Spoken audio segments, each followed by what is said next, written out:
Well, hello and welcome back to Direct Source Discourse. I am Rowdy Harris, Principal Customer Success Manager for Argyle's Mortgage Division. Our guest today is one of my absolute favorite people, Jenni Wirt. Jenni, thanks for joining. Why don't you tell the Absolutely. listeners who you are, where you work, Yeah. and what you do? Yeah, absolutely. Happy to be here. And Rowdy, you're one of my favorite people too. My name is Jenni Wirt. I am operations manager with American Security Mortgage Corp. We are located in Charlotte, North Carolina, and I've been with them for about 13 years. Been in the industry for 28, so seen a few things in my days. 28 years. That's Yeah. awesome. So, I was a baby. I was a baby when I started. what's your story? Tell us, how did you get started in the business? Yeah, great question. So I thought I was going to be a veterinarian, did not want to go to school that long. So became a math teacher, taught math for about a year. And then we got pregnant with our first child, and I wanted something that was going to be more flexible.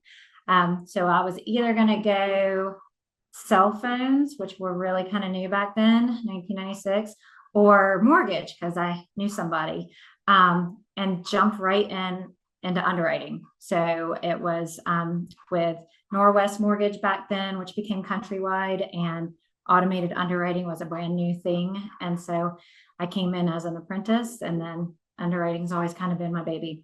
So That's awesome. So yeah, 28 years. I'm sure you've seen a lot of things, done a lot of things. Is there anything that you're definitely. especially proud of in your career? Yeah, I would say so. I like to say I took a 2-year working sabbatical from American Security back in 2016 and went to a very large lender in the area that I just kind of wanted to see like what it was like and if I could make it. And went over there when they were doing kind of a complete reorg, and thankfully had an operations partner that was a black belt in Six Sigma, and so he taught me so much about reporting and Excel and pivot reports and all kinds of stuff that I had just never had the opportunity to learn. And since then, with the stuff that he taught me, just on the job, I've used back at American Security, and it really just kind of propelled me into a different angle and looking at and managing operations that has it's been fun. Turned you into a analytics guru, probably, right? I do like analytics. I guess that's the underwriting side of me there Yeah. too. Yeah. Here's a fun question for you. So, you've been doing a lot of different things. If you had a magic wand and you can wave it over the industry, what would you change about lending? Great question. I would make it less expensive for the borrower. It is with technology, it's great and all, but it has just increased the cost of doing loans exponentially. And so, as such, it makes the rates higher, it makes everything more, the fees higher. And so, if I could wave a magic wand, I would take away all those crazy costs that somebody's got to pay for. So it's either getting paid for in the rate or the borrower's paying for it in their fees. So, um, and sorry, but I can't help not say this. You didn't tell me to say this, but that's why we had Argyle because the cost of verifications was so ridiculously expensive. That's great. Always customer focused. Love that about you. You've seen a lot of ups and downs. There's a lot of that in the mortgage industry. The last 3 years have been pretty challenging, right? When we run into times like these, how does your team stay lean and efficient during these slower cycles? We really pride ourselves in being a company that doesn't staff up and then let go. So we stay really lean all the time for the most part. Lots of people wear lots of different hats, and then when the volume falls off, we use that to train, retrain, or train new things to try to create efficiencies.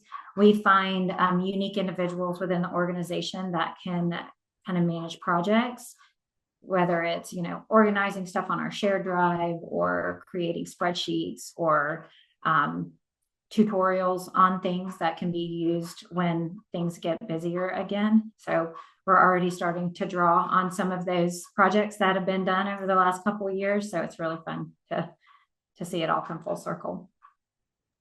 Yeah, it makes total sense. And I imagine a big part of that success is making sure that you stay relevant by offering, up-to-date solutions for both your team and for your borrowers. Mm-hmm. And I know a lot of that comes down to technology, right? Plays Yeah. a big part of that. How have you gone about prioritizing your investments in technology over the last few years? We try not to be the first ones out of the gates with technology, while still being in the forefront and being current with what's going on. But that being said, we also don't want to take on super expensive technological advances that we may not need, because we are a very hands-on, customer-centric organization. So, like, I'll speak to underwriters again, like underwriters manually calculating income. We have not to date invested in any automated income calculating engines. We could, we've tried them, but we find it to be better for our company to use the people to be the brains, and then we use technology just to create more efficiency flows, automating the process more than the actual outcome or the product. I get it. Makes sense. So I guess I would ask you, when you do, or when a lender does decide to bring on a new tool, a new process, a new technology, do you have any advice for a lender that might be struggling to get its team on board with that new process or that new tool or that new technology they've invested in? In other words, is there a pattern for successful adoption? Yeah. I would start by having everybody read Who Moved My Cheese. Great little tiny book that just reminds people that change is inevitable. And the sooner you get on board with change, the better. And then from there, making sure you have great partners. I will say moving to the credentials-based verification model has been probably one of the more different things and verifications, and having you, Rowdy, to come alongside and continue to educate and continue to offer question and answer periodically. And then, that's the shotgun approach, obviously. And then the rifle approach of finding people who just are having a difficult time getting on board.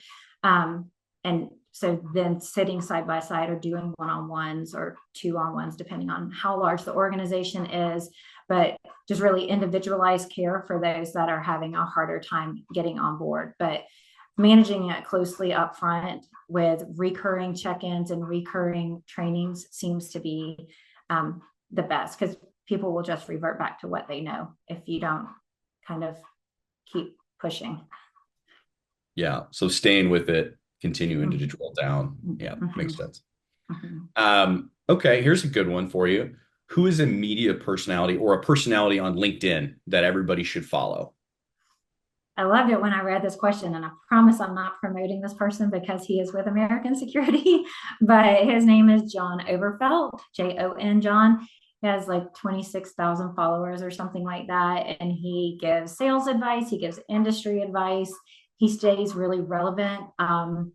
He reads tons of articles, listens to tons of podcasts, and then kind of consolidates it and brings it back home to any of his followers on LinkedIn, and offers any of the tools that he offers, he lets other people use too.